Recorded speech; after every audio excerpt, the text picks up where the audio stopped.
Hello, dear listener, and welcome to episode 8 of the Nope Too Creepy podcast, which will be the final episode of season 1. I'm your host, Dan David. Today's episode revolves around people trying to kick their nasty habits, which I'm sure many people are attempting to do at the start of this new year. We kick things off with a story written by an anonymous Reddit user who has since vanished from the face of no sleep, taking down their story along with them. Luckily, I took a stab at their work before they could do so. With that said, I present to you advertisements on cigarette packets.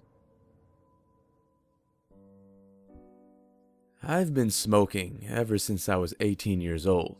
And I only did it to look cool and fit in. Smoking has this strange social hierarchy towards it, and we see it all over the movies and the media, that all the cool, intelligent people do it. I guess smoking is the greatest icebreaker for human beings to talk, socialize, and it kind of brings people together. If you smoke, then you know what I'm talking about. You sort of find comfort in finding another person that smokes as well. Now that I'm in my mid-30s, I am already feeling the effects of smoking, and I work in a stressful, office job type of environment. I have to sell insurance, and my company is really strict on hitting the targets, and I have a family to provide for now. Smoking has this amazing gift to calm or de-stress the body. Especially after eating a heavy meal, smoking is always the best dessert. Yes, I've noticed many changes over the years with the banning of smoking inside public areas, workspaces, and hiking up the prices of cigarette packs. Society has made a few changes to the laws to make it uncomfortable for smokers to smoke in a bit of hope to stop them from doing it altogether. Now, I've tried to stop smoking so many times. I've gone to help groups and I've even tried some e-cigarettes, but it's nothing like the real thing. I mean, in my opinion, we're all going to die anyway, and so we should squeeze the best out of life as much as we can. I'm also well aware of the countless negative smoking adverts, especially on cigarette packets themselves. On every cigarette pack, there's a man, a woman, or child suffering with some kind of illness or disease caused by smoking, and with a disgusting image of the disease or illness to help put off smokers from smoking. It is all very strange. Cigarette advertisements, I mean. Every other product in the world has some type of positive message about its product, but smoking is so powerful that not even negative advertisements can really hold smokers off. The packets nowadays are made to look unattractive, dull, and boring. I personally never cared for the way cigarettes were advertised, but no matter how many people have told me to stop throughout the years, I just can't. About 3 months ago, I bought a pack of cigarettes. Again, I never really cared for the gruesome images that were on the packs, but when I looked at this one, it terrified me. There, on the cigarette pack, was a photo of me, but I was dead and in a coffin, with my wife and 2 daughters crying for me. I actually began to choke up at the sight of this and was staring at it for hours on end. How the hell did they get a picture of me in a coffin with my family crying around it? I proceeded to take out all the cigarettes and throw away the pack. I've never felt so much terror in my life. It was at that moment I had become so scared of smoking for the first time in my life. The next time I went into the shop for a pack of cigarettes, I made sure to check all the packs carefully for any photos of me or my family, and breathed a sigh of relief when I found nothing of the sort. When I got home later that night, I felt like smoking in the garden. I looked at the cigarette packet again. A feeling of disturbing confusion washed over me. On the same pack I had bought earlier was another photo of me, except this time I was sick with blood cancer. Again, the photo featured my family, looking sad and depressed. I swear this image was not on the cigarette pack before when I had bought it. There was writing on the cigarette pack as well, which read, "Stop smoking now, Larry." After reading that, I immediately threw away the entire pack. I went up to check on my 2 daughters and watched them sleep. I couldn't get the images of what I saw on the cigarette pack out of my head. The way my family looked, so miserable and depressed over me dying, was gut-wrenching. It was right then that I decided I needed to quit. I hopped back on e-cigarettes and joined all the support groups again. I was giving it my all, but temptation was everywhere. And even though cigarette packs weren't so colorful or eye-catching, every cigarette I came by was literally glowing at me. After some time, the temptation became more than I can handle, and as much as I'm ashamed to admit it, I bought another pack of cigarettes. Due to the fact that I had smoked for so long, my body was struggling to cope without cigarettes. I couldn't even concentrate at work.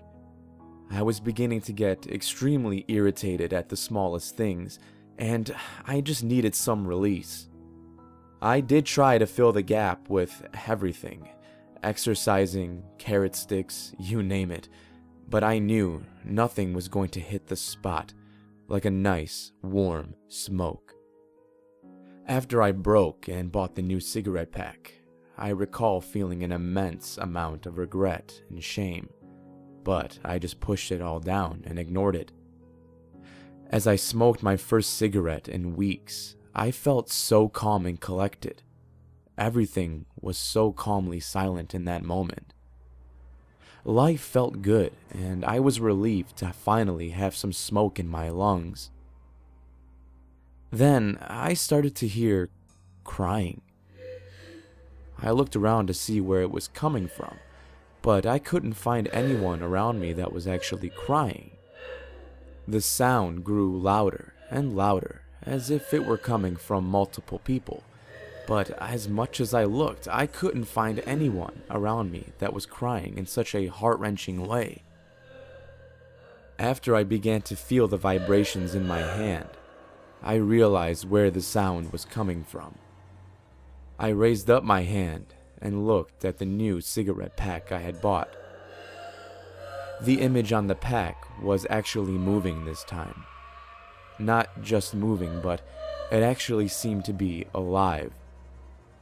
Again, it was me, but this time I was suffering from heart disease. Just like last time, my family were devastated and crying at my current predicament. I stared at the sickly image of my dying body, and it began to speak out to me, saying, "Stop smoking."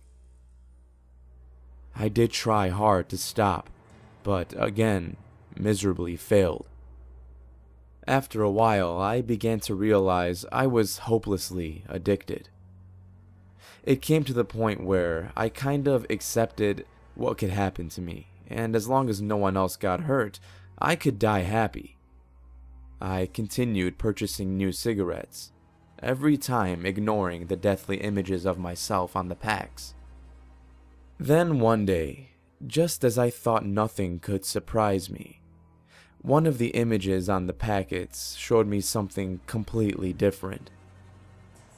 This time, it showed me, but I was alive and healthy. Though I can't say the same for my family. They were dying of some sickness or illness due to my smoking habits. The continued smoke they breathed in over the years had finally taken effect. At the sight of this, I chucked away the pack of cigarettes, feeling extremely remorseful and disgusted with myself. As hard as it first was to see me suffering, the sight of my family suffering due to my habits was more than I can bear. In that moment, my wife began to phone me. I picked up, and she sounded extremely worried. She sounded frantic and was going on about our eldest daughter, Ellen. From what I could understand, Ellen was taken away in an ambulance.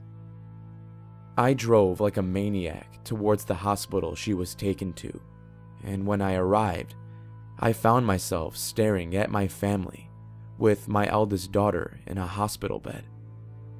At the sight of this, my knees began to get weak, and I took a seat fearing I would pass out. Once seated, I noticed something was still in my pocket. The same pack of cigarettes I had thrown out earlier. I pulled it out and looked at the image on the pack. Again, this time it was different. I stared with tears in my eyes as I realized it was showing me the current situation I was in. It showed me, my wife and younger daughter, standing around Ellen's bed, weeping as she breathed her last breath. We all know that smoking is a dangerous habit that could have devastating effects on not only ourselves but those around us. I'm sure the main character of the story comprehends that now as well. Another dangerous habit that plagues many people is a poor diet. So much so that companies created zero-calorie items for us to enjoy. But what if one of those companies took it a step further and actually created a negative calorie food? If you're thinking, well, that's just too good to be true, you might just be right. We'll find out for sure though in our next story, written by Reddit user Clarkinator69, titled, "Negative calorie foods are hitting the shelves soon. Do not buy them."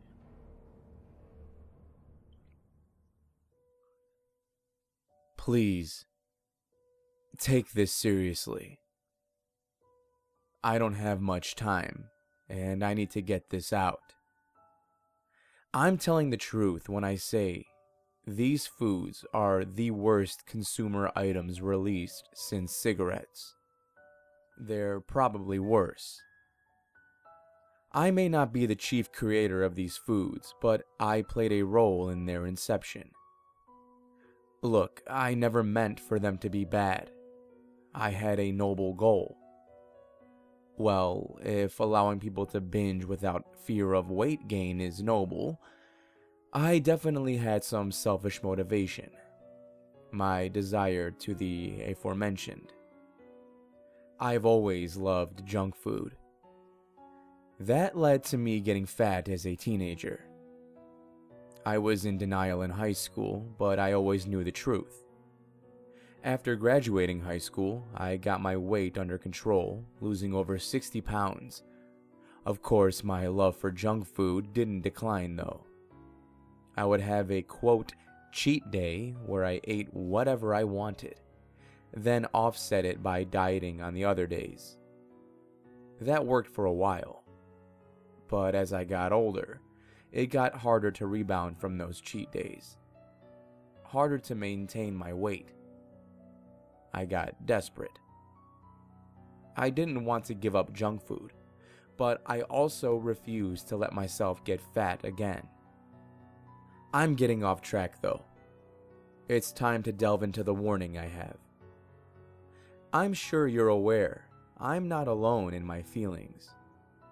There's a reason for so many guilt-free snacks dominating the market. And there's a reason the diet industry is so sustainable. Hell, some of you probably understand these urges. That's why I'm warning you about this upcoming product. I'm sure you're all aware of the zero-calorie items available these days. Diet soda, flavored water, seltzer, coffee, tea, etc. You don't have to fear weight gain when consuming such items. Well, a negative calorie food takes it a step further. And it's exactly what it sounds like. It's a food that requires more energy to digest than it provides. A food that will induce caloric deficit through consumption.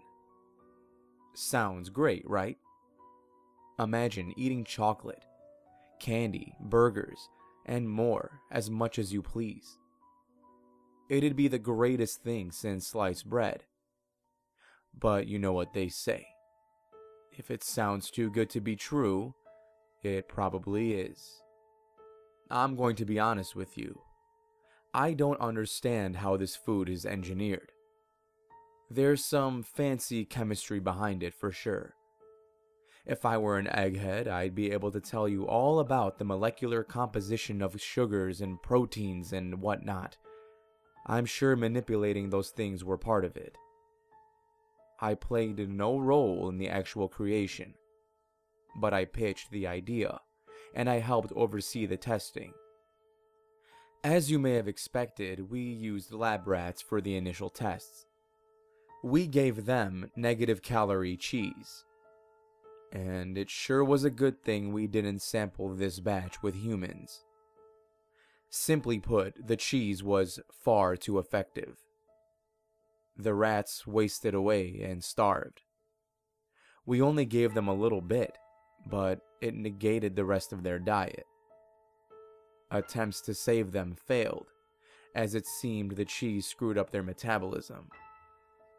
This should have been our reality check. Our realization that it was not a good idea. But all of us, myself included, decided to try again. We went back to the drawing board. We decided to stay with the same general idea, cheese and lab rats. We appeared to succeed this time too. Our chemists had dialed back their work. This time, the rats didn't waste away and die, but the effects were still evident. Success on rats doesn't mean everything though, and it certainly didn't mean success with all food types. This is where it gets ugly. A few months after this breakthrough, we completed a test batch of negative calorie colas and chocolate. We gave these items the brand name Delight. It wasn't feasible to give soda to rats, so we did something I'll never forgive myself for. We decided to have a focus group. These people would be asked to consume these under our supervision for a brief period of time, in order to determine the efficiency of the food. We ultimately assembled 5 people, whose names I won't reveal. I will refer to them as A, B, C, D, and E. We gave them each a soda and a candy bar. These items were supposed to induce a caloric deficit of 500 each. That goal succeeded. But damn it, we failed elsewhere. Seems engineering the sugars in candy is harder. The first day was uneventful, but all hell broke loose on the second day. It all started with B. He demanded more and more of the candy and soda, more than what we decided was a safe amount. This deficit was cumulative after all. Eating too much would cause what happened to the first pack of rats. We denied the request, explaining to him the safety reasons, but he wouldn't listen. He was addicted. He assaulted one of our researchers. This was a red flag, but it got worse. We didn't end the project there. We decided that B was the problem, not our product. But it wasn't just B. E was also affected, albeit differently. The candy messed up her metabolism, and badly. She needs so much food to stay the same weight. She needed to eat about 6,000 calories a day just to stay the same. It's worth noting she had a love-hate relationship with food. Consuming that much food harmed her psyche. This was bad once the focus group ended. She had signed waivers and a non-disclosure agreement, so we were safe legally. But the damage continued. She continually forced herself to eat, and other times she couldn't keep it down. She died, just like those first rats, with her autopsy suggesting bulimia or anorexia. But her fate wasn't the worst. I need to get back to B. B's addiction and withdrawal continued, and he grew extremely violent. He killed A. He strangled him to death and ripped open his torso, trying to get the candy from his stomach. We had to have one of the security guards shoot him dead. I'm not sure how corporate handled that. I don't want to know. They used some resource you and I are probably too moral to imagine to make that go away. Nothing noteworthy happened to C and D. They were forced into silence by the previously mentioned non-disclosure agreement, and I imagine a fair amount of threats and bribery as well. Those two were lucky, I guess. But it seems these products cause health problems, addiction, and homicidal violence. Sure, they won't make you fat, but there are worse things than that. I know that now. Corporate had dollar signs in their eyes, though. The product is set to release next month. Please, heed this warning. I'm attempting to share this message in as many places as possible. I know corporate is going to get me. I refuse to back down, and now I'm on their list. I'm signing my death warrant by posting this, but it needs to be done. Goodbye. Maybe, just maybe, and I know this sounds crazy, people should just stick to good old-fashioned diet and exercise in order to achieve a healthier life. Hey, call me traditional, but I can't help but think that's the best course of action. I want to thank all of you for joining me in this final episode of Season 1 of the Nope Too Creepy podcast. Truth be told, I am unsure what the future of this podcast will be, since, as I mentioned last time, engagement was much lower than anticipated. But who knows? Regardless, I am thankful for those of you who did listen, and I hope 2019 brings you nothing but cheer, health, and good fortune. So for the last time for Season 1, this is Dan David, reminding you all to stay safe out there. And hopefully, I'll be seeing you in the next season.